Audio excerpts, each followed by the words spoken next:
Well, one thing that I wish they told me before I started like this whole Premed journey thing, or before, well, choosing medicine, or be like, okay, cool, medicine is something that I really want to do, is you're gonna be lonely. And I think one of the reasons why, not they don't really talk about it is because the difference from people to people, from person to person, and one person experience does not really mean, or well, can be used to say that's how you're gonna experience it. But at the end of the day, I think it all comes back to the same thing, because there is a lot of studying involving being a doctor, because you're gonna be spending a lot of time studying. And I'm not gonna lie, and I show it every day, that there is a lot of studying to be done. And you guys can kind of like have an idea of how much I study sometimes, because I do post like how much I study a day. And I even go a step further and say how much flashcards that I study, and I get to study for the specific sections. But yeah, so I wish they told me that you're gonna be lonely, because I think I would have to think about it twice and try to do other things before you know going for it, or going all for it. Or I think if they told me that, I would have actually tried to build a, I don't want to say better, but a really good support system around me, which would have been effed up in a way, because I don't think that I still talk to none of those people today. You know what? I don't wish I did told me that. I'm sorry. I'm sorry. But well, let's say that I wish they told me that. Did I really wish they told me that? Well, I wish. There's like a 50-50. I wish they actually told me that I'm gonna be lonely. I'd have actually tried to find something to cope, this feeling of loneliness. And I would actually know that, hey, you know what, you're gonna be lonely, and therefore you're gonna try to find stuff to cope with it, and be mindful about what you choose to cope your loneliness with. Or you're still gonna be lonely, right? But you're still gonna have a bunch of free times, even though you're studying all the time.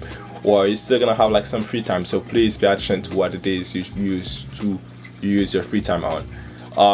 For example, like scrolling on YouTube and Instagram, even if it's something that most of us, or maybe all of us, tend to do, it's not really beneficial, because like there is sometimes not a lot of things, or really nothing's, I say nothing to be learned.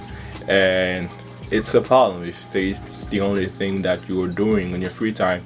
Like for example, like somebody studying all the time, and then, or I'll say most of the time, and then the only free time that you have, you only dedicate them like to go on Instagram, and be like scroll on Instagram. Like the thing that you're gonna be seeing is your friend having fun, or let's say other people living the life that you cannot live right now, because one, you might not be economically fit to live this life, or it's not even a life that you want for yourself, but you don't know it in the moment. You're scrolling, so you think that you want it, and it can be really dangerous, because of that. Some people might be suicidal and be like, oh my god, I hate myself. I'm not making fun of you, but like, oh my god, I hate myself so much. I'll be like, oh my god, why am I doing this to myself? Oh my god, I want to quit now.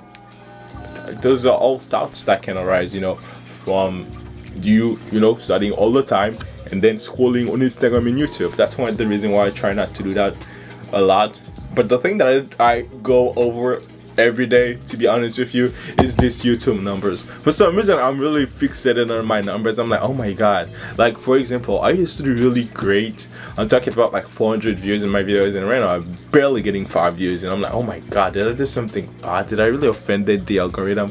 But I understand that sometimes you win, and sometimes you're down. You don't win, you lose. So I'm probably losing right now, but I'll say I'm winning, because I'm getting more engagement, and people are more engaged in my content than when I was only having like 400 views and stuff. And I can really see the difference, even if the numbers are not what I really want. But to be back with the loneliness thing, so just be really mindful if you're studying for the MCAT. So I know that you're studying all the times, but I also do know that you have some free times as well, and try to do different things when it comes to you having free times, and try to actually learn a different skill. Get Skillshare if you really want to stick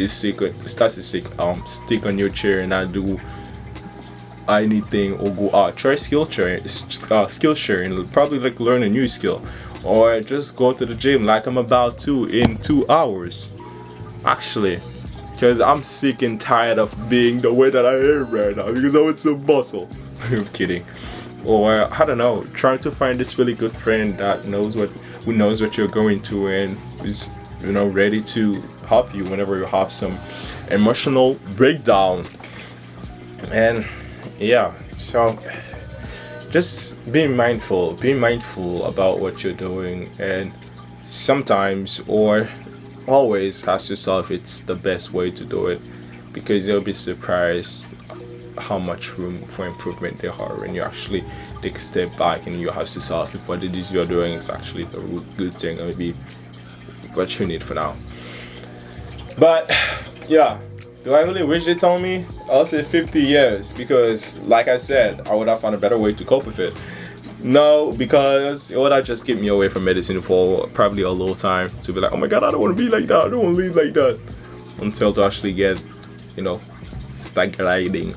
But yeah, I'm fine now, and I'm sorry for this video. It was a really big mess, but it is what it is at this point. And you guys already know that I don't fake anything. I'm as real as you can see it right now. So you're seeing me, and thank you for seeing me.